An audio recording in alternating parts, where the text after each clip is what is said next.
So welcome to level 3. This is where actually tattooing starts. Like, this is the level where you can actually experience what tattooing means. You can have day sessions, you can have the smaller ones, you will start to understand what you like, what you don't like, what you want to do, what you don't want to do, which way you want to walk. Now you have some statistics of how you can pull lines, how you can make bolder, thinner, longer lines, short lines, curved lines, straight lines, some dot work. You have a sense of feeling like shading, what you can do, what you shouldn't do, what you can't do. If you follow the methods where how I shade, and if you literally implement that into your work, that shading knowledge is probably like year 8. So if you shade exactly as I do, you skip 8 years of your life, and I mean it.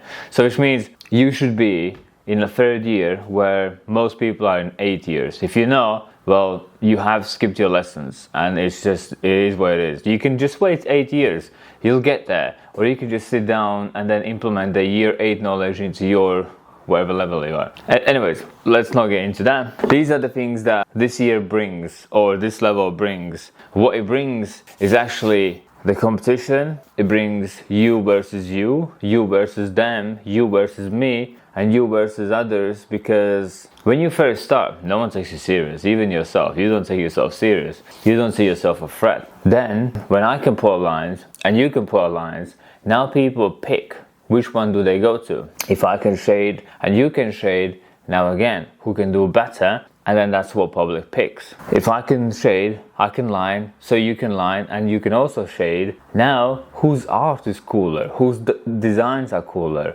Who can actually make it look wow? Not just like, yeah, it's cool, but you're like, whoa, that's amazing. That's where art comes in. So this level is like heavily into art, because previously you just tried to get line, you just tried to get shading, you just tried to black out some black areas. But when you can do all that, like every single tattoo becomes exactly the same. This here, let's see if you pull lines, yeah? So you can pull lines. Then you can pull line here, and black out the middle becomes the creature's gums, for example. And it's just line work, blacked out area. Then if you do whatever here, you just black out like with circular motion, and you just do the whole shape. And if you don't go long way, but you go in a triangle way, that shading becomes, you know what I mean, like it's all the same. Every single bit here can be broken down into those 3 aspects. And now it becomes of art. It's a war of art. The people can draw, people can't draw.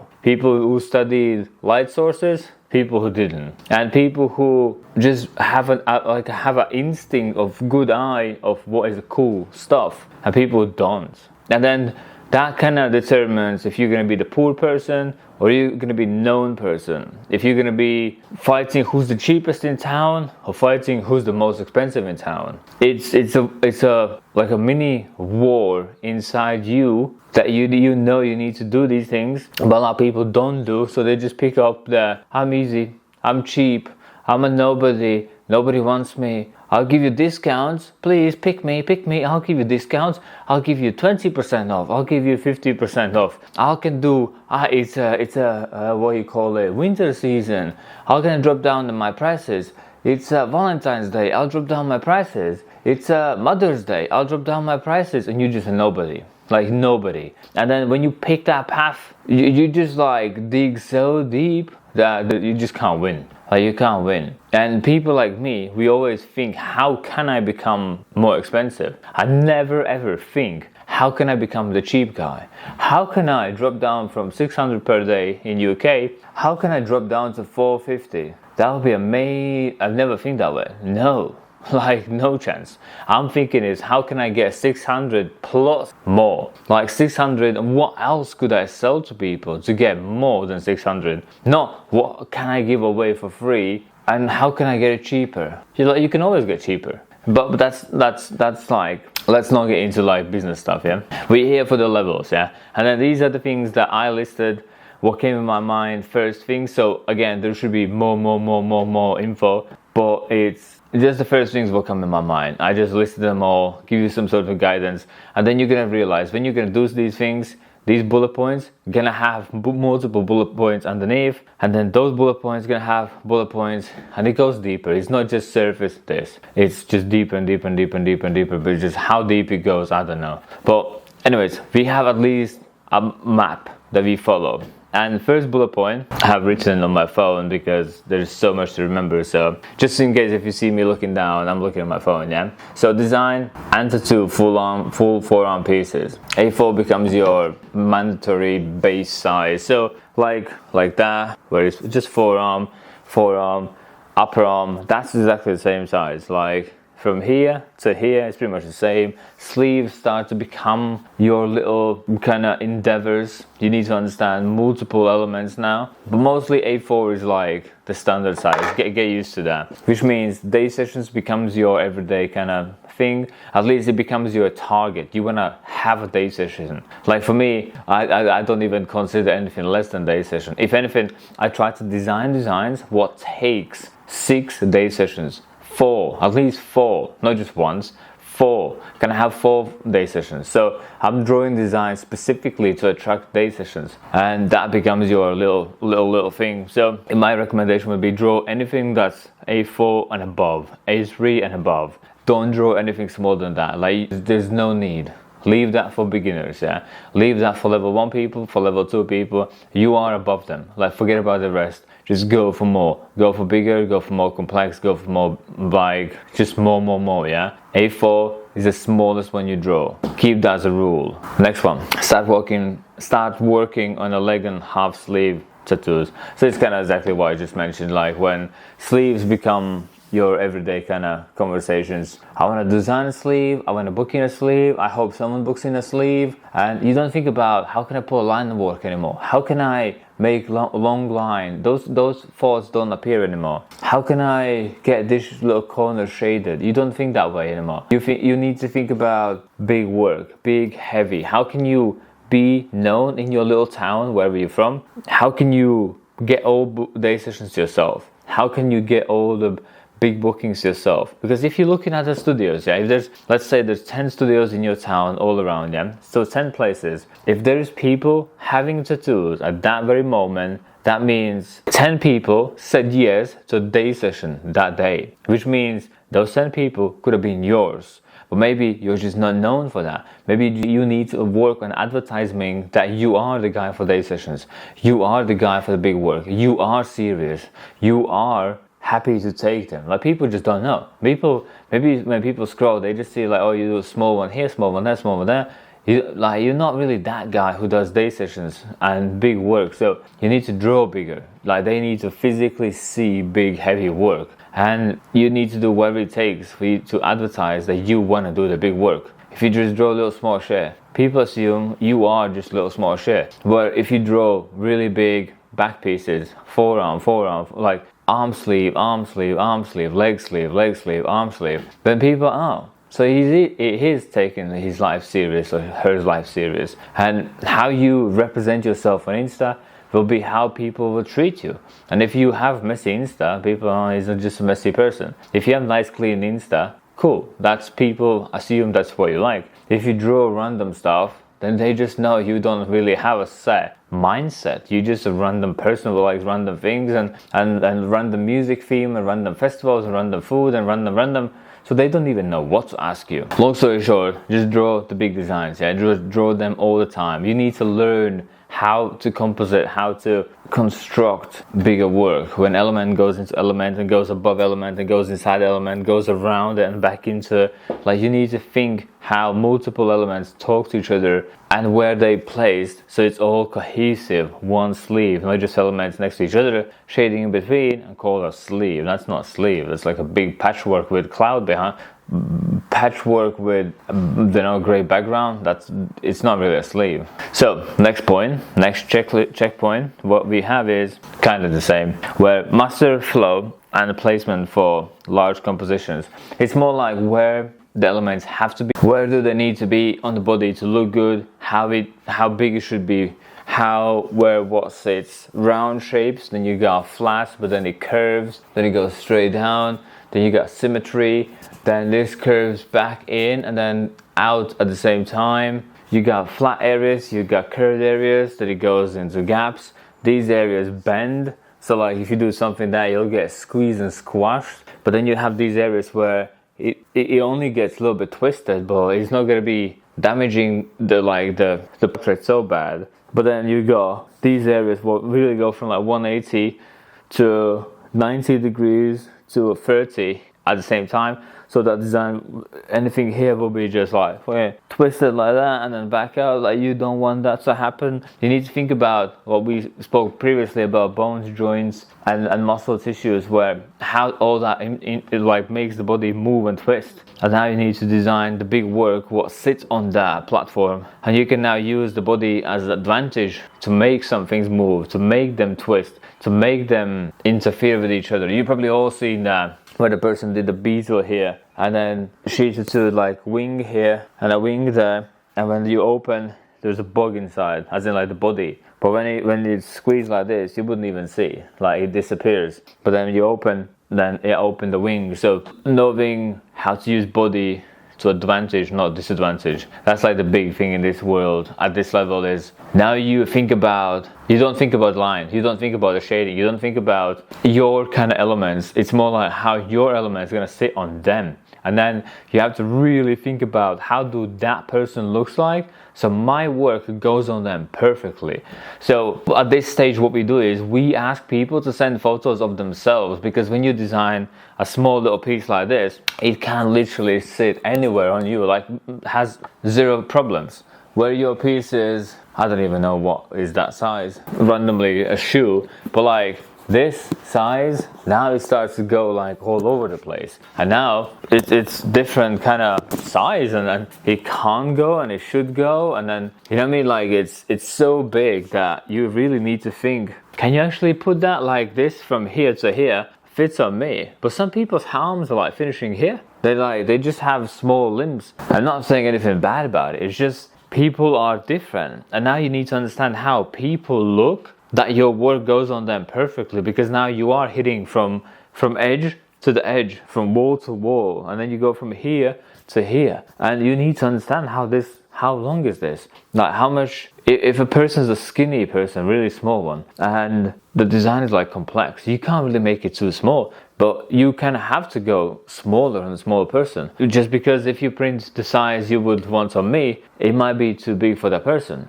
And then you physically cannot do that. Now you need to think in terms of what kind of arms you have, the design I design would go on you. And that is this level, the big game, is where you use the body as the canvas and you paint on it. You don't think about your work too much. Well, you do, but you think about the body more than you do on you. You think about how the person can he actually sit still? Can he last so long? What can I do to make them last long? Because now you need day sessions, and now you need session after session after session. Now you need to think about how you're gonna last all day, how you're gonna last the next day afterwards, how you're gonna last the next day afterwards there, and then how you're gonna feel in your 5th day session in a row, when you're gonna be cooked in your brains and you're gonna be super duper tired. And then the things you have to say no, because your friends and family will try to pull you out because they don't understand how you feel, because they don't do day sessions after day sessions after day sessions. So they have no idea how you feel, and they have no idea that if you say yes to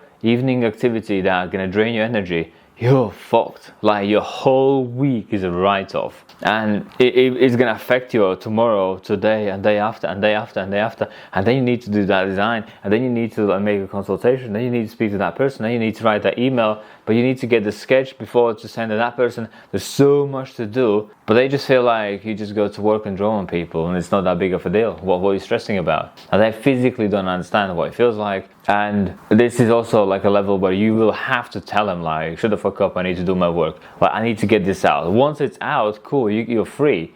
But if you know, then yeah. And then this is like a pro tip. But when it comes to like I said, day session after day session after day session, my biggest hack what I've ever done is, when you design one design what takes 6 day sessions. So I'm looking in my eyes thinking, what can I show you? So even the snake design that we did, I have all sorts of stuff in here. But let's say even this, yeah, let's say we tattoo this on someone's leg or someone's front, yeah? What this is, it took me 1 day to design. One time I sat down, I designed it all. One day I'm lining. The evening before that or day before, I don't have to do anything. Next time I'm probably gonna line all the small lines. Guess what? I don't need to draw anything anymore. And then we're gonna shade it all. and you guessed it, I'm not going to draw anything before that evening either. And then we're going to do some color, then we're going to do some black, we're going to do any session afterwards. It requires zero work for me. Like I solved that once and I tattooed it 5 times. 5 evenings, I'm free. If you only draw for something what only takes 1 session, so you invest like 2-3 hours, because you probably draw quite slow at this point. You invest 2-3 hours to design, then you spend 1 day tattooing, and guess what? Do it again and again and again and again and again and again, and at some point you'll be so fucking tired and bored that you draw these small designs for one reason and they don't come back because they have no reason to come back. Why would they come back? And then you're gonna struggle, and then you're gonna be really, really drained, you're gonna be super tired, you're gonna be out of your mind, and you'll be like, I still need to fucking draw. Like, you still need to draw. There's like 4 more designs, and then the guy who's booked in like 5 weeks from today, he's gonna message you and saying, where's my design? Can you design? Have you designed mine? And you still got 4 to draw this week. And then the 5th one from who knows how long, he's gonna message you and bombard you like, where is it? Where's my design? He's so special. His design needed to be done that day. That evening should have been sent to him. And that's the reason why you draw big ones. Because what happens is, you draw that once, you solve 6 evenings. So let's say 5 evenings, you physically don't need to draw anything. But what you do is draw another design that takes you again 6 day sessions. Now you got 6 plus 6, 12 evenings. You don't draw anything. You have 12 evenings free, because the line work is pulled. The shading just needs to shade it in. You don't need to draw for the shading. Then you do that every single evening. Every single evening you only draw the big stuff, what takes forever to do. And when those people are booked in, you have evenings free. You can go to the cinema knowing that tomorrow we're only gonna do shading. But it's all good. I've mapped out that fucking 2 months ago. I don't need to draw anything. You can go to cinema. You can have that evening free if you want. But it's something you earn, and you have to make a decision to get there. It's not gonna happen by itself. It will, but it's gonna be year 7. Like, you wanna wait 7 years to get there? Probably not. You need to make this as soon as possible, as fast as possible. So just fucking draw those big designs, get them out, so you only draw once and you do 6 sessions, yeah? Cool, let's get to the next point before we sidetrack in the next story. But I mean it, like, literally draw those fucking big designs, just get them out. Just literally, like, I've done that fake skin, it's a good example. I only did that 1 time. I'm now gonna film who knows how many videos, how many sessions we're gonna have this. I don't need to do anything. I have not required to draw anything for that design. I can just film endless videos, small shorts for you, and I still don't need to draw anything. It's solved. I did that about 2 weeks ago. And I don't need to do anything, it's just that. So now let's say you have this big work, which leads us to the next bullet point, which you need to take is learning layering techniques for smooth shading. So your shading becomes that long. Like, from, I don't know, if you do like eagle wing, for example, of my back, that each feather would be that long. So you need to do hundreds of fades to like color in this little corner like that. You learn that, you know what to do. But when your lines are like this long, then you need to shade the whole length. Yeah, it's a different game. It's a physically different skill set than the shading you know by now. You need to draw long, controlled. Every pressure point now matters. The speed really matters, how fast you go and how slow you go. The angles really matter. The pressures matter. How much damage you do matter. How person can sit. Like, your ability to control people's pain during the tattooing, it's really, really important, because now you have day session after day session after day session. And when you have a person for like 6-7 hours, you need to do as less damage as you can. So when the hours 6 and 5 hits in, when the person's still okay. And then you need to shade so not dramatic, so nice, so chill, so calm, so proficient. You still do your work, but you have to do so little damage so the person lasts long. And you can't just be there scraping the skin hoping for the best, and if the person can't take it then you blame him. It's actually you.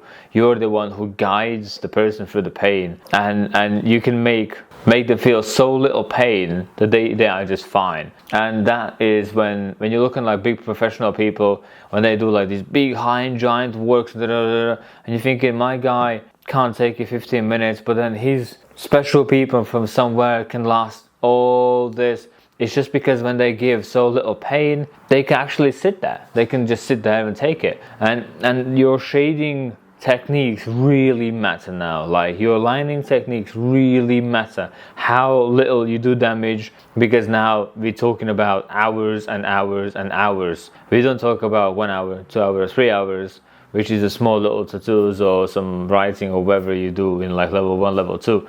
But when you are talking about like my half chest, for example, like this, we're talking about hours and hours and hours. And there's so much to do. Like long lines, long color, long shades, and the whole movement becomes long. And it's a brand new skill set. You physically, my recommendation is to buy big skins like that and just do long shades with the long black areas, with long lines, and just get used to the whole thing. Like whatever you did in level 1, level 2, do 4 times. Like you can literally take the same designs, just take the same designs, press print on A3 and do the same tattoo on A3, and then that will make your line work giant, longer, bigger and bolder. The next tick, what we need to tick in is to do multicolored designs with a high saturation. Now when you do bigger sessions, which means there's multiple elements, which means each element kind of have to be in different color for them to be readable. Otherwise, if you do red, it just looks like one. If you do red,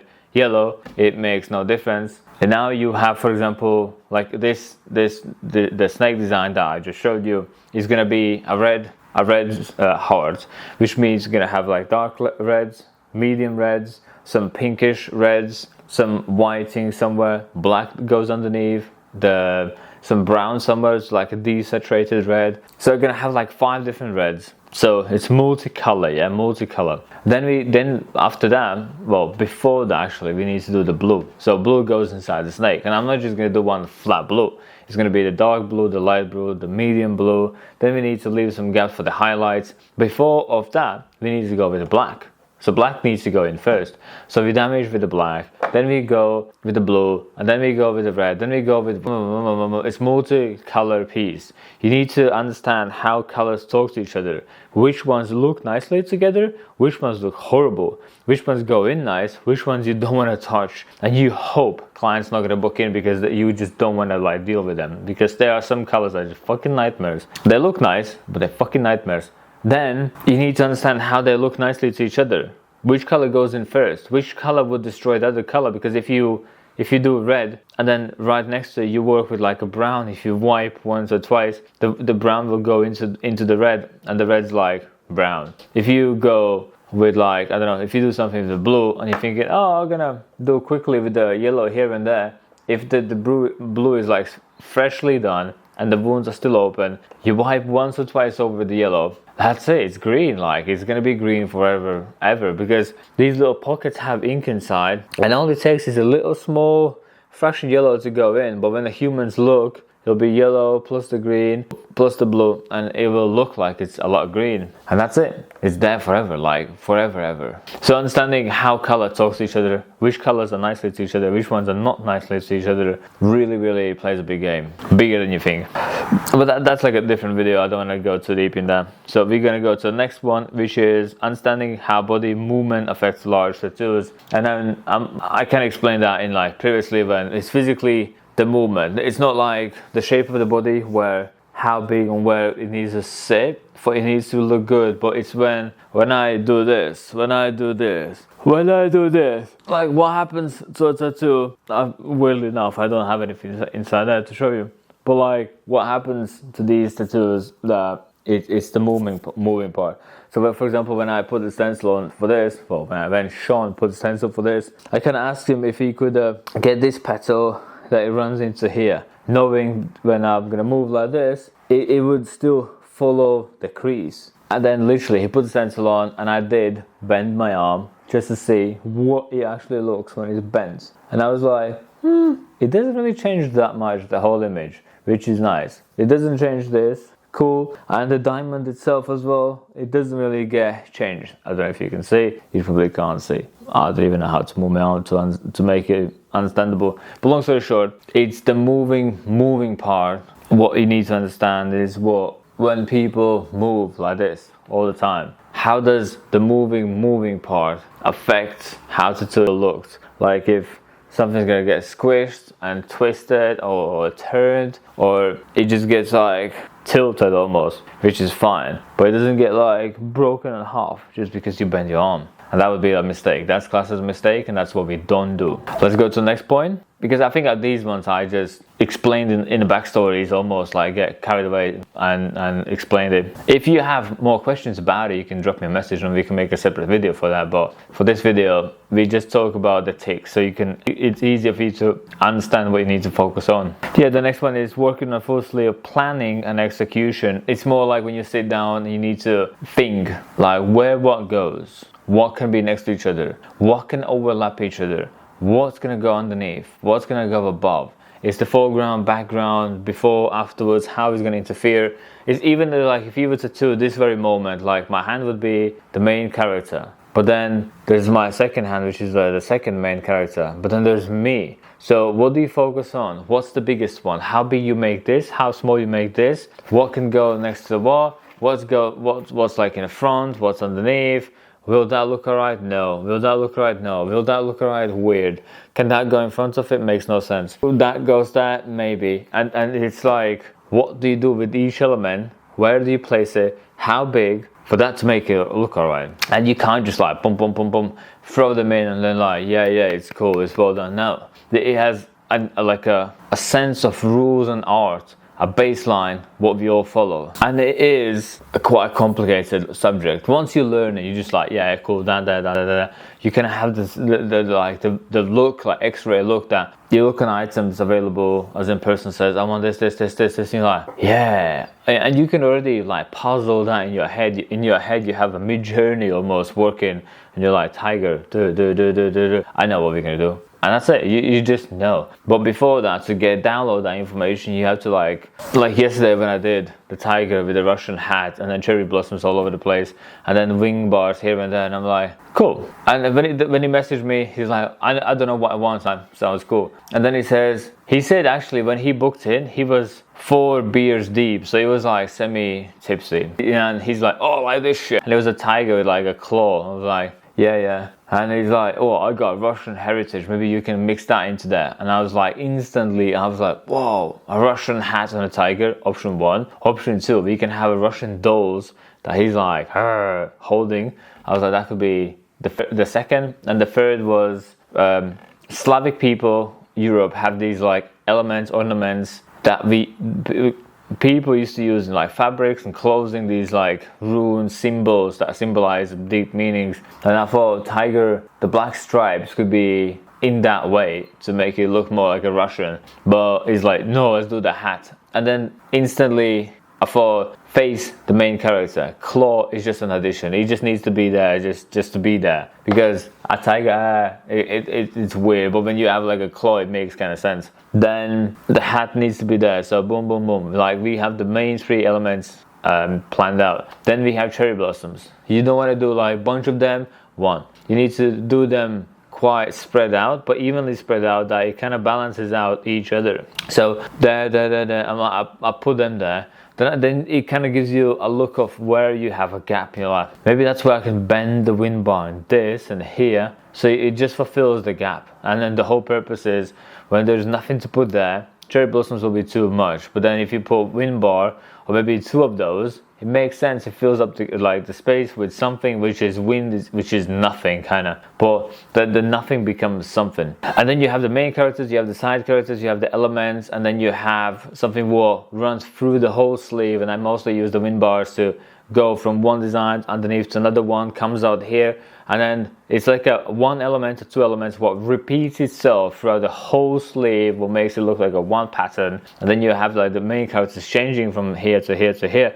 But if there's an element what repeats itself all the way through, it looks cohesive, it looks nice. But yeah, it's like an art of its own, and at this stage you really need to study that. You need to watch as many videos as you can and try to learn as much as you can, because again, like I said, the competition is here. It's me versus you now. Like what I can draw, what you can draw, what we're gonna deliver. What you're gonna draw, what your work colleague draw, what guy in a different studio draws. Now this is the real competition, like art skills. But people neglect art quite a lot. But now at this stage, when I can pull lines, you can pull lines, I can shade, you can shade, I can get the black in, you can get the black in, I can get the red in, you can get the red in, I can do the blue, you can do the blue. Now what? Now it's art. It's like art war. And it's line work versus line work, shading versus shading, color versus color. It's Ink Master. And that's how people pick. When they have Google Maps, when they open, they have like 10 places. What do they look like? Literally, when they look on the photo, how does it look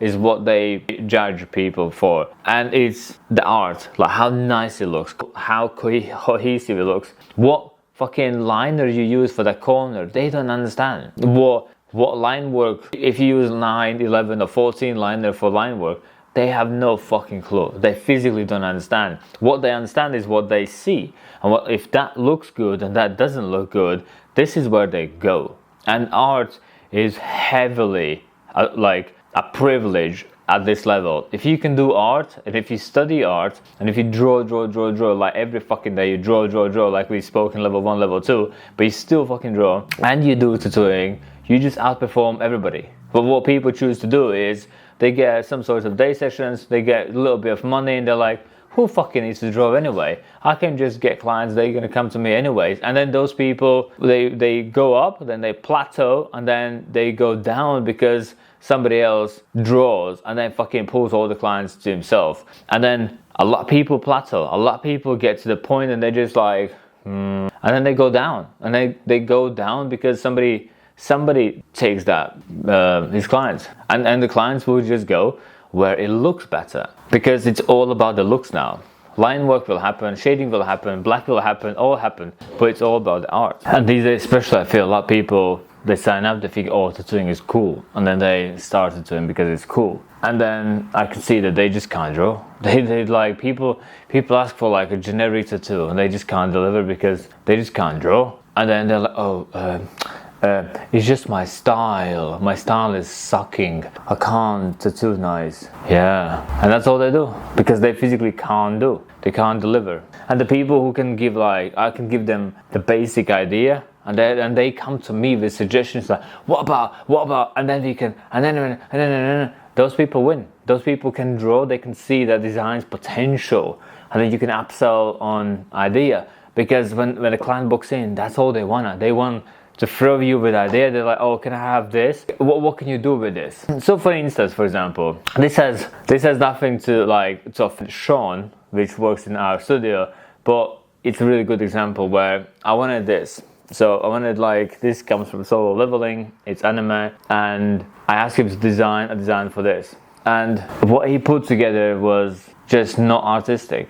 And Sean, if you're watching this, I do apologize, but it was just not that level. And in my head, I could see all sorts of like black smokes going around. And then in anime, and then if you can see manga, he has like a demon smokes that come out, and it's like the power of the shadows or whatever. And then like the elements could be burning, and the face could be like melting into fire. And then this and this and this. It did not draw anything like that. It was just a face and thorns around it, and that was it. It was just not what I expected, not all. So I took my time and I redesigned all this myself, and I just threw stuff and I was like, just do that. And even then, in my head, I was hoping that he's gonna improve what I gave him, as in like there's forms, and I thought he's gonna do more with them, make them like, I don't know, more smoky, as more towards what anime and manga is, but he just did whatever I gave him, and there was no alterations whatsoever. And that's kind of what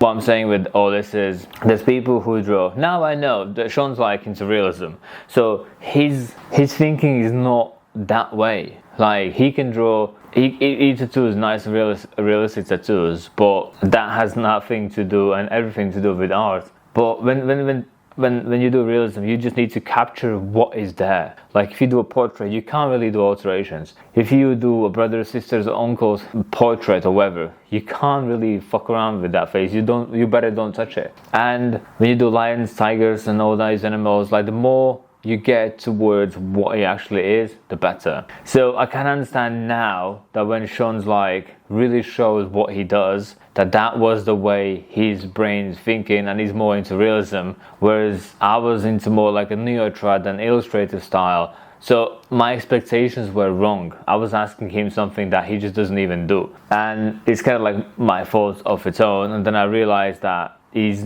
not going to deliver what I ask him, so that's why I took myself and I just redesigned all this, and I said, just do this, just do that, and I'll be happy. And then he did that, and he was happy, I was happy, it's all good. But what I'm saying is, people these days don't draw. People these days cannot give you a tattoo that you would expect. Or if there's 100 people, when they come to you with an idea, they have certain expectations of what they want that to be, and then your job is to over deliver, not to deliver, over deliver. Like if you ask for this much and I give you this much, he'll be happy, but he'll be disappointed because he was hoping that you maybe gonna boost him like boom to here. And then this much he can show off to people. Look at that, I asked him this, but what he actually gave me is a fucking badass. He can't say that. No, they can't, because it like if you give them exactly what they can ask, they're like, yeah, cool, yeah. It was what I expected, and then that's it. That's as far as it goes. But your job is to over deliver. So not to go too far into this story, let's go to the next point before we get carried away. I think the next point is design a back piece layout and a stencil application. 6 sheets, stencils, 6 sessions tattooing. How to do. So this is when you have to like draw, and when you draw you have to think about how do you split this in multiple sessions. What do you do in session 1, session 2, session 3, session 4, and then once you know how it needs to be done, in like how it needs to be split in multiple sessions, you then have to deliver that to your client and explain like, listen, we're gonna do this, and then we're gonna do this, and then, so they are fully aware of the situation, you are aware of the situation, but you have to think in your head how and where you're going to split sessions apart. Now you go into territory of multiple sessions, which means you need to do 6, if you do a back piece, it'll be 6 A4 stencil sheets that you need to run through the stencil machine. How do you get a design that size split into 6 individual pieces that you then run through a stencil machine, then you put it together, then you can press export and it prints out, and then it prints, then you put it back together, and then you need to put it on nice, straight and clean enough that you don't have to do that twice, because in that process itself you're gonna lose so much time, and then you still have to wipe all off and start again. You can't afford that. So now your stenciling style needs to change, your stenciling abilities need to change. You need to practice on that, work on that. If you have any bad areas that you feel you would struggle, you just do that on brothers and sisters or cousins or somebody that you just like, come here, let me just put stencils on you one day, and then I'll pay for your water because you'll need a long time to wash off that stencil. But it's something you have to go through. It just is. It's when your designs become 2, 3, 4 A3s together, when your stencil needs to be made from multiple sheets that are taped together, run through stencil machine individually. Then you have to think about how you're going to split what section where. It's whatever you do times 6. That's what this world is about. Of course, you got occasionally someone comes in, can I have a love heart please? Can I have this, and can I have this, and can I have this? These will never go. Those are evergreens. But your piece, the pieces you want to do bigger and bigger and bigger and bigger, multiple sessions, you just need to study that. That's what you need to study. So next point is healing feedback from multiple sessions. So now when you're going to do the big session in line, so all it is just line. Now you got a feedback, what comes back, love. What happens if you line 6 hours? Like, can you focus? Did the lines spread out? Did the needle itself spread out, and you get thinner lines and thicker lines in the end? What do you do to prevent that from happening? It's just like a feedback of one day of shading. How does that look like when it comes back? Can you get it smooth all the way through? Did he became darker or irritated? Or when you have a small ones coming back like this size, you do the lining and shading and color and black all in one day, all in the same day. It's just like done and done and done. Whereas if you do this size, you only do 20%, and that 20% is done. And then when they go away, come back, then you have a full-on feedback of what do I do, how do my lines look like. Then you can actually dissect each individual aspect. So for example, if you do this, yeah, you have line work, shading, all that mixed in one. So then you're thinking, how did the whole tattoo healed? But now you have the whole day line work. So how do my lines heal? Now you can really assess, what does 3 liners heal? How do my 5 liners heal? How do my 9s heal? How do 11 round shader heals? And then you have some sort of idea of what you should do to make it better. Then you do the shading. So again, all day, all you got is just shading feedback. And then when that comes back, you're like, when I was shading this tone, it turned into that tone. When I did this black, it turned into that into that. It's basically you collecting all the feedback you can collect. Right, let's go to the next point. So these ticks are not something you can click in like 1 or 2 days and like done. It's something that takes a longer time, but it's a roadmap where you need to work on and think of. Then the next one we have is improve endurance for long tattoo sessions. So 6 hours tattoo sessions becomes your normal. Tattoo longer on purpose to make you stronger. So like I said before, you're gonna have like a day session after day session after day session after day session after day session, and then people will try to make you even more busy after work, and you're gonna be super drained. So the only way to train that is to train that, and it's like every muscle. The more you do, the more you become resilient to that. Which means I've tattooed many times on purpose longer, so I could have the muscle when I really need to do it longer. I can do it. So for example, if I'm tattooing someone's leg and the person can actually take it, it's fine, it's sound, and I can blast it. Now let's say the 6 o'clock comes and then I should go home, really. I should just send him home, but he's fine. And I know I need to push a little bit more. So when I'm really pushed to do more, I've done this before. So I'm like, cool, I can just do more. And I don't really think about time. I'm like, let's just do more. And I pick this imaginary target. I feel like, let's get to like here. What if I just do all the lines here? What if I do all the shading here? Just pick imaginary target. And then you do all that section. You realize, oh, it's 7 or 7 half 7 or whatever.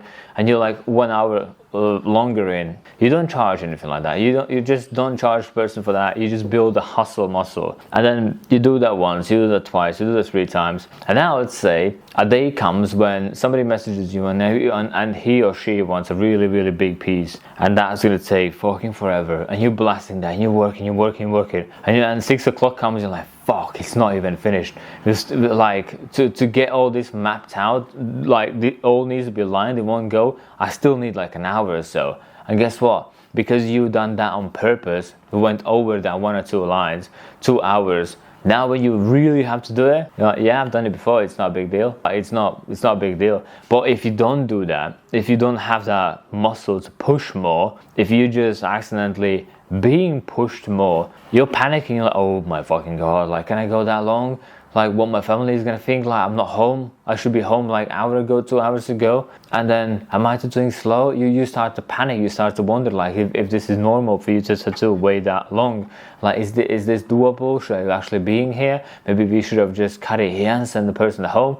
You started like debating in your own head, fighting with something you shouldn't even be fighting. But what I mean is, when you blast these like hustle hours through on purpose, and when the day comes in and it's required for you to push through, yeah, it's just not a big deal anymore. Like, you've done it 20 times, the 21st, it's just fucking one more time. It's not a big deal. So that's a really kind of big thing at this level. At this level, you don't really tattoo as fast as you wanna. You like in your head, you're like, I can blast it. No, you will be required more time than you think, because you just don't have the skill sets to just fly through. You have to think about each aspect still. You're like, okay, cool, I need to, and you're still thinking about what you're doing, and then the thinking is delaying you, and then what you think is going to take you 5 hours will actually take you 7 hours, and then you need that 2 hour buffer, you need that 2 hour muscle to push it through, and then when someone's booked in for like 7 hours or something, what will take 7 hours, it'll take you longer. So for you, it might take 8, 9, and you need to have that muscle in you to actually push. So now we go into understanding the theory of cover-ups. Now cover-ups will become more popping up. People, I don't even know how, but when you become too expensive, people think you don't really do cover-ups. But when you just first start tattooing, people just assume you can do cover-ups. And then if you're 1 or 2 years in, all they think is, oh, can you cover this up? And it's like when you are the least experienced person, they ask you the most complicated stuff, and then most people don't have the balls to say no, so they're like, I think I can cover that up, and then they try to cover up, but then they can't cover up because they just don't have the skill sets to cover up, and you need to have a lot of knowledge to cover a tattoo. And weirdly enough, when you're like from 2 years in to about 7 years in, you are fixing tattoos that are pretty bad, but you're not really there mastering yourself. And it's kind of weird, like you become a doctor almost in people's eyes. They're like, oh my god, you're my savior, you can save my tattoos, and people just trust you with that. So you will need to become really good with doing cover-ups, I guess. So when it comes to cover-up, you need to know where the black needs to go, how much black needs to go, what colors work, what colors don't work, what should do, what you shouldn't do. Sometimes you don't cover, sometimes you rework, sometimes you cover red tattoo with another red tattoo, so you don't have like colors clashing next to each other. You can just, if someone has like a red love heart, you do on top of red flower, it's red on red, you covered up, but you didn't have to fight with the color. Whereas if you do something with a blue on top of it, it could make a dark blue, whereas just with the red will still make red. And there's like certain rules and tactics that we use to make a nice good cover up, and then it's just something you need to really study individually as a subject of its own. So that's why it's a tick of itself. Obviously the next one is learning to rework and restoring old tattoos. And sometimes you don't cover up because sometimes they're just like uncoverable, but you can make it look better, you can realign it. Sometimes it doesn't need to cover, sometimes it just needs to add like a few bits in here and there and it looks cool. Sometimes you just realigning all, it looks cool. Recoloring, realigning and reshading, and it looks nice. And sometimes there's no need to cover, sometimes you just need to add a little bit of more flavor, a little bit more of spice, and then boom, it looks cool and it looks nice and people can be proud of. So not always have to think about all this and that, you can just make it better. So you have to have the skill to look on something and then see that item's whatever potential, what can be, and then you explain that to person. If you do this, I can get your piece here, boom, sold, that's it, it's yours. You can have that client for the rest of your life, and then that client will be so happy that that client will do whatever he can to bring you more people. So those hero moments are really magical. You'll see that one day. Which leads us to the next one: master realism, neo-traditional or Japanese. Now you feel the path coming, because when you first start, you think about line work, and then you think about how can I get shading. But when you can do a shade, when you can do a color, when you can do all these aspects, what do you do? And this is where your art comes in, where you have to almost the path will ask to come to you. I don't even know how to explain, but like you know what to do more. This is how you find your style. You just do whatever you want to do more, and if that's what you want to do more, you just do more, and then you become that person. And when I can pull a line, you can pull a line, we can pull lines, and then we are on the same ground, the same field, you have to like almost pick a path, which one you want to walk. Like, should I do more Japanese, should I do more realism, should I do more. Some people know that from the beginning, they know what path they want to walk and they just walk that way. Whereas I like to collect styles. I think I see them as items, like black work, cool, I want to have that. Realism, I want to have that, as in I want to have that in me, that I can just do realism, just do it. I wanted to be able to do black work flowers, because I can't imagine not being able to do something. So I'm just like, cool, I'm gonna learn that, and I learned that, and then that's in me. And I like to collect them. I see them as collectibles. And I didn't pick one path, I picked them all. And there are a few that I've not picked, as in like tribal. I think that's useless. That new version of tribal, I'm not gonna touch that because that's just horrible. I'm like, if anything, you will become in a position that you will be covering them up at some point, because these little kids, they think it's cool, but when they come to like a job interview for like a senior position, that little tattoo you did at 18 years old, what you think it was cool, what was just trendy, it's not cool anymore. And a lot of those people are going to come to you to try to fix it, or try to cover up, or try to do anything, which is going to lead us to the previous one, which is you need to learn how to do the cover-ups.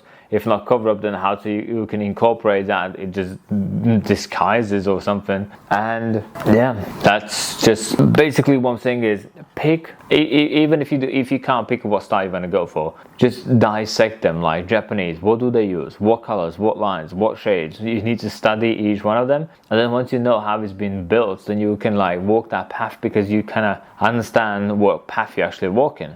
But then you have to like master it. You can't just be like, yeah, I like to do a neo trad here and there. Like if you pick, just fucking walk that way. Just do them.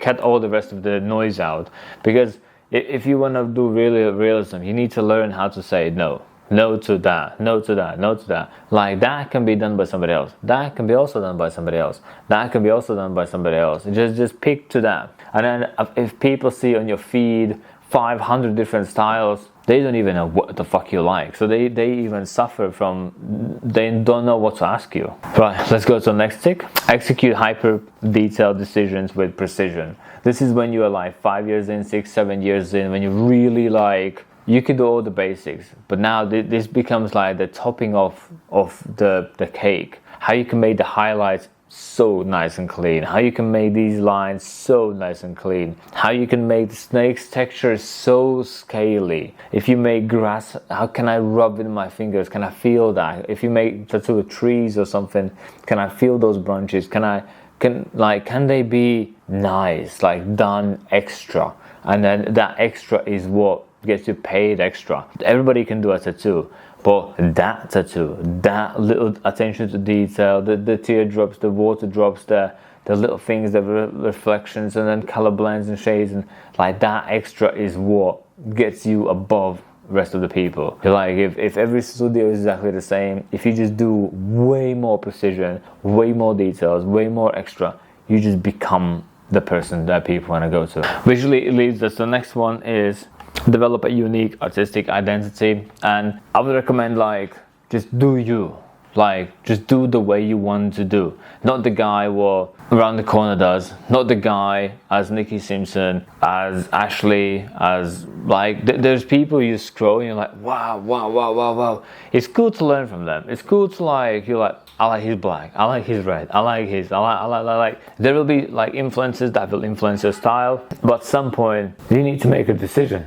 and you need to do the way you want to do, how big you want to do, the bend the way you want to do. Like it's down to you. And when you do your type of shading, your type of black, like how much you want to do the way you want to do, and then once you do more the way you want to do, the more you become what people call your style.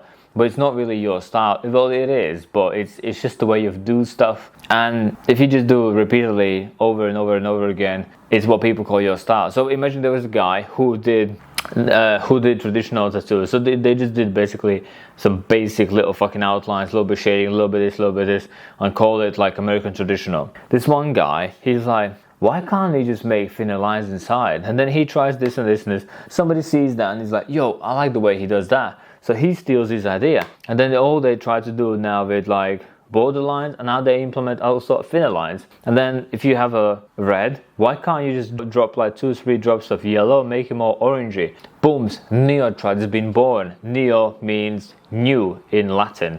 So it's the new way of traditional work. So neo-trad has been born, and then people now like, yeah, that's just a style. But it's not a style, it's one person's way of doing things that just exploded, and then everybody does that. Everybody basically copied that guy. And then people are like, what if we make it a little bit more like funky with big eyes and big arms and big legs, and there's like Jimmy Litwalk, then there's that, I forgot the lady from Ink Master. But like 4 people really pushed into big eyes. Jesse something as well, he does. Basically new school was born when people pushed the almost like a neo-trad into a cartoony way. How far they can push, that it makes no sense, but it still looks cool and it makes sense. And again, it was like 4 people in the world not even knowing each other. They tried to push that way, what became the new school. but it was not a new school, it was just that person's doing way, which got copied by many people and it became a style. Then there's this guy, I forgot what was his Instagram name now, back in those days, but now it's called Triton the Seventh or Triton the Seventh, I don't even know. But he was just doing blackwork flowers, and then the way he was doing it was kind of controversial because he was doing so fine lines, so thin, so that industry hated his work. They fucking hated his work. But guess who loved? Clients. Clients loved his work. So the clients begged many other tattoo artists to do what he does. Can you copy that? Can you copy that? Can you copy that? Can you copy that? Can you? Basically, clients forced thousands of people across the world to copy what he does. So that just became a blackwork flowers. It physically did not exist about 8 years ago. That style did not exist. Nobody would even pull a 3-liner lines on people and call it a tattoo because that was classed as a no-no, like a taboo. Like it will fade, it will get smudged, and they will. Like everybody knows that, but everybody does anyway. And the clients know that, they do anyway. And they even pay you to do so. Like it's weird, but people do. It's like having a cigarettes, and they know it kills me, but then like, can I have the whole pack, please? Give me 20 of those. And they know that one cigarette kills you, but they're like, give me 4 of them. Give me 2 packs, yeah. Give me 40 cigarettes of those. I really want to kill myself. But people do that every single day, and they're okay to pay for it. They actually go to work to get the cash so they can buy something what kills them. Makes sense in people's heads. And what I'm saying is, when you become really true to you, it's gonna feel so wrong, it's gonna feel so weird, because should I actually do that? Will someone gonna like it? Like, who's gonna like my stuff? Why would somebody like my stuff? And then you have these old internal fights and conversations. But if you just fucking do what you wanna do, more, that just becomes known, and then people will go to you only for that reason, because I like the way you fucking do the stuff. So you're not gonna get the whole crowd, you're gonna get those people only. But that's all you need. Like, you only need 30 people for your months to be booked up. You only need 60 people. Like 60 people from the whole world is not that much, but that's 2 months booked up. 2 months times your day session rate. It's quite a lot of money. It's not that bad. So you only need a few people. You don't need the whole universe to yourself. You just need 60, 70 people. What comes all the time back to you, and boom, you're booked up. And then you got videos and posts, and if you just do the way you want to do, you just become known for that thing, and then that's it. Because like I said before, I can pull lines, you can pull lines, we can pull lines. Every studio can pull a line. There's 20 studios out there. They all can pull lines. They all can do what you do. You're not that special anymore. You're not like, oh my God, look at me, guy. There's loads of those. There's loads of people. And there's so many of the studios, so many people tattooing that you don't even know they exist. And guess what? They don't even know you exist either. No one has a clue that you even do. So you really need to just do the way you want to do, because everybody's doing the same. Everybody copies each other. Everybody tries to steal as much as they can from each other, and you just not like, I'll do this, I'll do it this way, I like the lines being that thick, that's it, call it a day. I want to have this, I want to have that, that's it. And if you just do it and if you make one design and people don't like it, so what, fuck it. Yeah, like you need to do 100 designs for people to get an idea that, that's what you like. Like, you need to see the person's many tattoos to assume that's what he likes. If you open my Instagram, you only see one design. That does not say that that's what I like to do. It's just only one design. It could be designed by me, it could be requested by the client, you have no evidence. But if you see 40 of them repeatedly, then you have an idea of what I like. Meaning, you have to design 40 of them, and there could be 30 designs and no one gives a shit. But you have to be okay with that, and then people will know, that's just the way he likes. And then later on, people will book in. So you need to be okay that people don't understand you because it's just the way you do things. And then again, your way of doing things could just be the cool shit, and you happen to like pocket watches and lines and roses and thorns and all this and kings and crowns and all that, and people are gonna love that stuff, and you're gonna be super busy from like moment on. But if you pick more like artistic way, then you might have less people at the beginning, but then because you're gonna be so unique and so special, people will fly plane tickets to get to you because only you do what you do, and you will become so exceptionally one that in the whole world it's only you who does that. So it's so unique, and then people literally buy plane tickets, they get hotels, they do whatever they can do to get hands on you, because it's only you're the only one doing that. Like, you become so nice, special. So when I said mastering realism and all that, you need to know your skills on a high level. But the next point is execute hyper detailed designs with precision. No, that was the one before.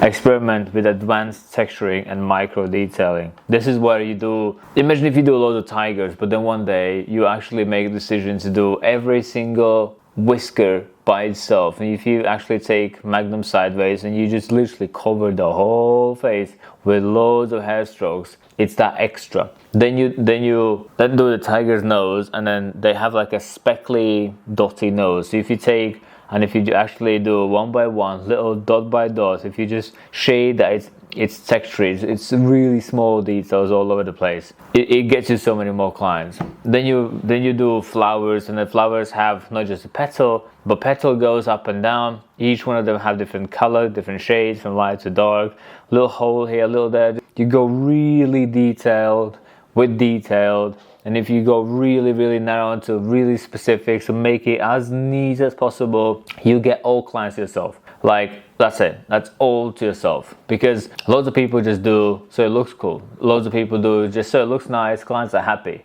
But if you just go above that and you're like, I want to make sure every little thing is nice as neat, every little thing is so perfectly planned, so perfectly placed out, you can have all the clients yourself. Literally, as that, you just win the game. That's it. And then this is one of those ticks that you take in like a long run. You don't tick like in 2-3 days, just like done. But you really need to think, how can I max out on that? And even if the reference photo or whatever you use photo doesn't have that, you add that. So if there's like 1 or 2 cracks, you make it really cracky, and the cracks has like shades and grays, and the cracks go in different colors and then different thicknesses and different lengths and bumps and dents. There's so many little aspects of just that little detail. The detail can have details, and that's like the top level. That's what we're talking about now. The next tick after that would be what I do. What I like to do is study different styles to unlock new knowledge. And it's one of those where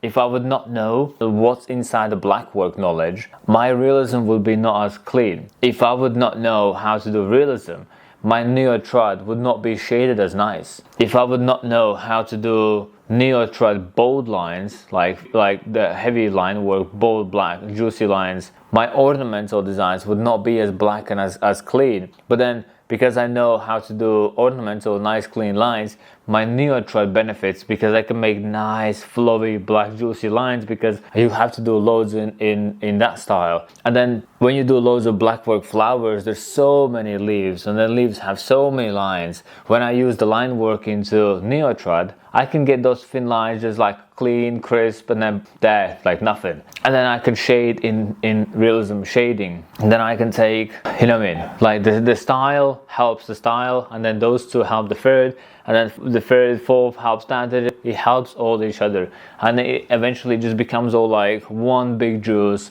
And then you come to a realization that the whole tattoo industry is dictated by line work, shading, and colored in areas. That's it. That's all it is. You do a long line, thin line, short line, just line. You shade this much, this much, this much, this much, or it's just shading. And if you color in small area, big area, back area, or a giant area, you still just shade in area. And it all becomes easy, like just easy. I would say it seems hard if you only have a segment of 1 to 2 style, then all this seems impossible.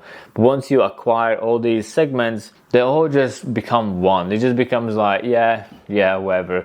And then you just pick and choose. You can just pick and choose whichever element you want from each other style, what is required in that style, and then because your knowledge bag is so big, you can just dump all that knowledge and then boom, boom, boom, boom, boom, boom, boom, boom, done. That's it, easy as that. But if you don't have that, you're like, man, what do I do here? What do I do here? What do I do? What would be the best shading?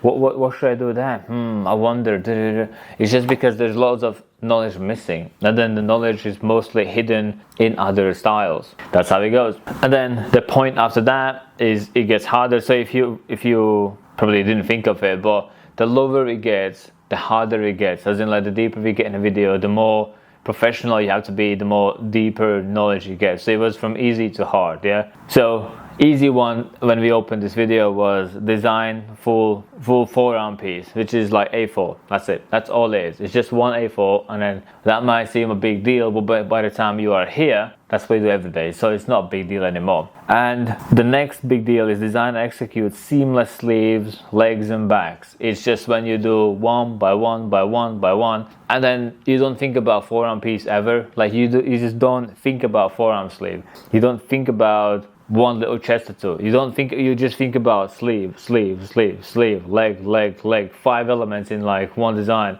4 elements, one design. You don't think about one element. Like it doesn't even come to your thinking process. You just wanna have a dragon wrapping around some hanium masks, and then you got cherry blossoms, then you have a flower here and there, maybe a chrysanthemum coming out, and chrysanthemum has like loads of these petals what warps and warps around like elements, and then goes in, and then you can poke through, and then this could be split open, and then it goes into, I mean, like, you think in terms of just complex, but then the complex becomes easy because it just makes sense to do that way rather than do one piece, just one little tattoo in a forearm. Why the fuck would you need that? So we look at people thinking, why the fuck you have that? And then when we do a piece, one tattoo, we already, as in people like me who tattoo for like 10 years, we think about what that person might want in the future. As in, like, if like yesterday when I did a tiger with a hat on, I'm like, maybe he's gonna ask me for hanium mask. Maybe he's gonna ask me for food dogs. Maybe he's gonna ask me, maybe. So I'm thinking, how can I design this design so it's gonna go into the next one? And then I can make these wind bars all over the place and goes from here to here. So I need to make an opening, a place where the next piece can go underneath and the wind bar goes on top of it, and it all makes sense. But I'm designing one piece, but I'm thinking about 7 of them, 4 of them at least. And even though if I don't tattoo that 4 of them on him, I know that's a possibility, and I'm kind of making decisions based on the 4, not based on 1. And seamless sleeves is just embedded in me at this point, that that's all I'm thinking, that's all I'm planning, that's all I see, and I don't see 1 piece or 2 piece because it makes no fucking sense in my head. If anything, that will make a problematic a point in your life where you will be actually many times in there when you get to this season where this is your everyday. There will be a point where people come to you and they say, I have this, can you add to it? I have this, can you add to it? I have this on me, can you add to it? I have this on me, can you add to it? I have a piece there. I have this, like, they will have something that you need to think about what else you can add to what they have. Meaning, when you design your first piece, it will eventually go into 4, 5, 6 anyway. So you better like plan out how eventually it will be. But you only can do one at a time, and it's today, as it's this piece. But you need to think in terms of like 5, 6, 7 anyway, because that is the evolution.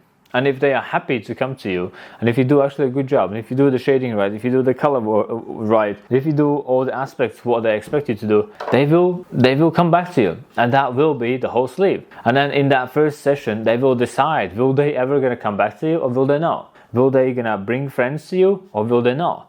Will they say to the work colleagues where they were, or will they not? And that is the moment what will make the decisions. It's what you will make them feel, what will make them decide. So with this point is design and execute seamless sleeves, backs and legs is when you have to do boom, boom, boom, boom. That's all you do. Just think about arms, legs, backs, that's it. Don't think about forearm. Don't think about upper arm.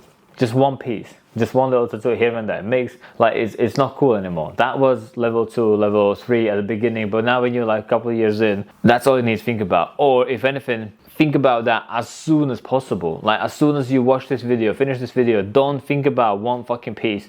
Think about sleeves. Start already, get an idea. You can design, like, because you're probably not there yet. So draw the stuff you can do.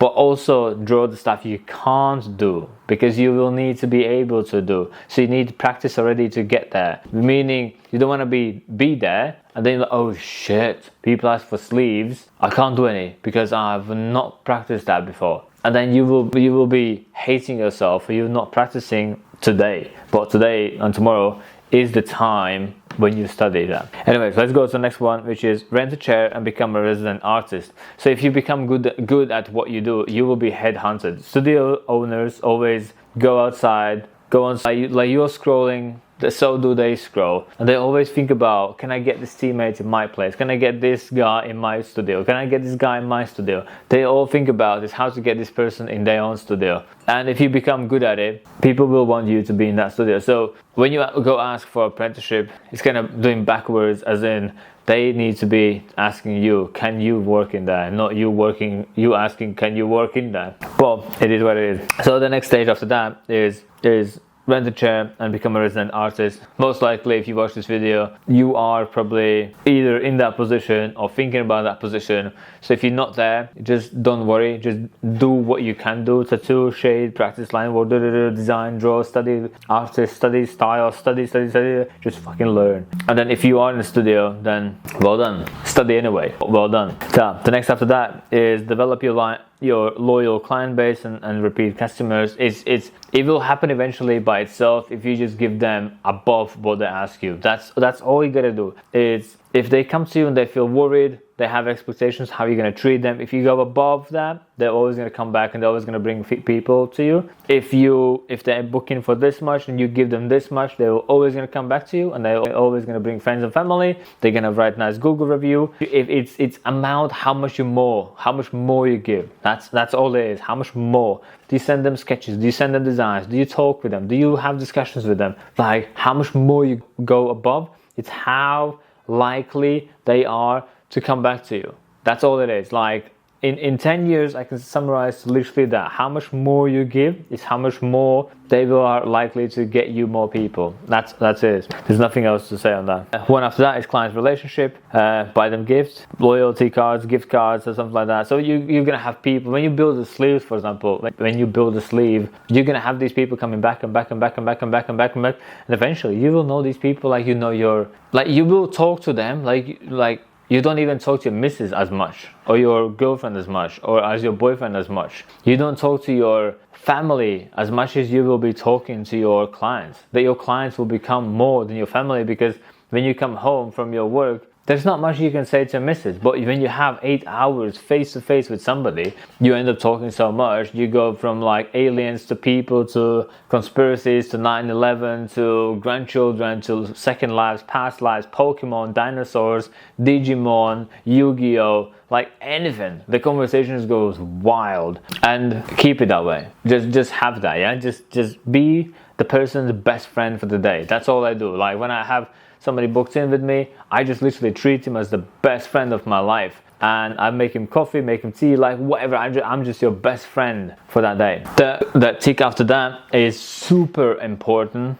It's have a good camera. Like your clients are judging you by the photo. Your family is judging your tattoos by the photos. Your clients are booking with you for the photos. Your clients are showing other people, friends and family, the photos. They're sharing online the photos. Like it's so crucial. Your business is physically what phone you got. If you have this phone, then the camera is like okay. If you have this phone, which is, I don't even know what this phone is, but it's pretty horrible. So no one's gonna book in for that. Maybe someone's gonna book in if you have that, but if you have this, the best camera what you can have, the chances someone's going to book in is quite high. That was a quick call from Joe. I have a consultation coming up after this video, going to studio and then having a consultation. But going back to the bullet points, having a good camera will make or break your business. That's it. Like if I look at photos on your photos and they look like the cheapest ones, like the cheap looking photos, I assume you're cheap. If I look on your photos and I'm like, damn, like that photo is so premium, it's so nice, I assume that you cost premium. And then you can have two people right next to each other and one has amazing photos, and then I'm like, that looks like £100 worth easy, just so nice, elegant, like it's all luxury. And then it could be the same tattoo taken by the cheapest phone and then put on Instagram with like nothing, and I'm just like, 20 quid. Just no, I wouldn't even pay 20 quid. I probably just wouldn't even book in with that guy. I would not even, like, the photos are explaining how you think or you don't think. Photos explains how you prepare yourself, how much you invest in yourself, how seriously you take yourself, how your like thinking goes, how your planning goes, how the stuff looks around in a photo. It's just, the photos are your identity. It's how you represent yourself, and then decisions will be made, and the clients will become your clients or they will become somebody else's clients, but the decision will be based on a photo, what they see. Because you can have an amazing tattoo, but if you take a bad photo, not good photo, not even a bad photo, just not good enough photo, no one's gonna book in, and people just not gonna come. And then you can be practicing for fucking endless hours. If you show the world that it just doesn't look cool, it doesn't look cool, and then that's it. People just don't come to you. Which gives us to the next point, which is Lightroom and good photo editing. So humans, like physically humans, have 541 megapixels. I'm sure it has. Your camera, like this one, has 24, and that's it. 24, 541. So with the eyes, we can see so much more than we can actually take photo of. That's why these phone apps and has these filters and stuff like that. So you can really alter the photo back to original that you saw on a day. So you don't compensate for lack. For example, if you choose not to put black enough, and then you have no contrast, and then you boost up the contrast to give it contrast, that's bad. But if you have all necessary in your tattoo, but you just want to make the photo like I don't know, just cool photography, not altering your tattoo to make it better, but the whole photography, the whole experience, like posh, like really nice, that's what you need to do. So for example, if you watch like ads for perfume or stuff like that, you can't smell it. They can't make the smell better. They can't make you smell better from you seeing the ad. But what they can do is to get videos and lights so cool that you want to buy the perfume, you want to buy this antibacterial, who knows what that is. But if this would be set up to be like, wow, you would buy it because you would think it's amazing. If dynamic would be represented as, wow, like all these videos and all that, you would buy it. Like, you cannot make the black inside the bottle better. So you can't improve the product by editing with the filters. You can't, because it's a black ink, it's a juice. But what it can do is it makes it wow, like amazing. So edit the photos and videos in a way that it doesn't make your tattoo look more wow, but the whole image, like wow, that's what you need to do. It's probably a skill that should have been mentioned in like level 1 or level 2. I shouldn't write that down here, but I assume you still watched those videos as much as this video, and I would probably assume that people just watch them all anyway. Even if you're not in level 3, I still presume that you watch this video not even being there, just so you can see what it's gonna be like when you get here. So I would say just learn anyway, yeah? Like, this is really, really, really crucial. This is what is gonna make your business or gonna break your business. Easy as that. And then we have the last one, is drawing more designs to showcase your future goals. The more you draw, the more clients you will have. This is like the final line, because that's all it is. Like, that's all it is. You just need to draw more and draw more and draw more and draw more, and like that solves all of it. Like, solves every aspect you have. You want to have more clients, have more designs so they can choose from. You want to learn how to draw stuff, you just draw stuff. If you want to learn how to do composition, draw more. If you want to have idea how to position sleeves, fucking draw those. If you want to draw, like, understand how back pieces are made, draw them all the time. If you want to know how to position stuff on a chest that makes sense, draw more.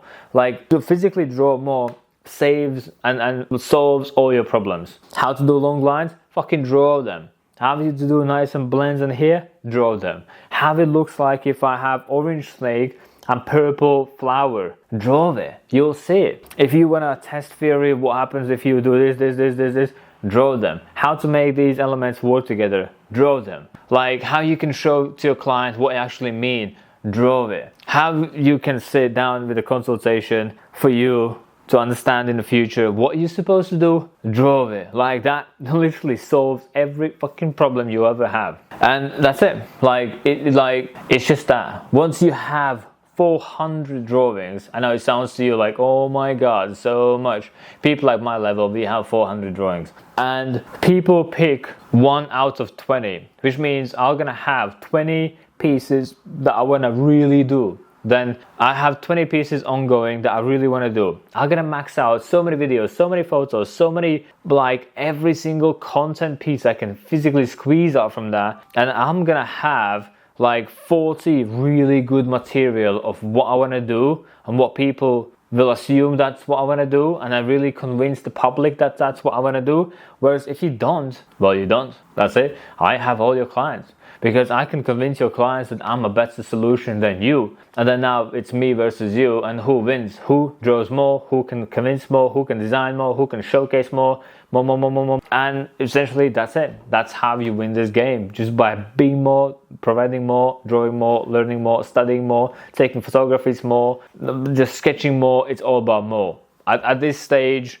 we all can draw. We all can tattoo. We all can pull a line. Like everybody who tattoos 7, 8 years, 9 years, yeah. I can line, you can line. We can shade, we can pack a color, we can plan the chest piece, we can plan the back piece, we can do whatever each one of you do. The only specialty that you can outperform is art. Like how cool my designs are, or how not cool they are. How nice is this, or how not nice is this? How amazing this is, or how not it is. You know what I mean? Like it's that's where it separates.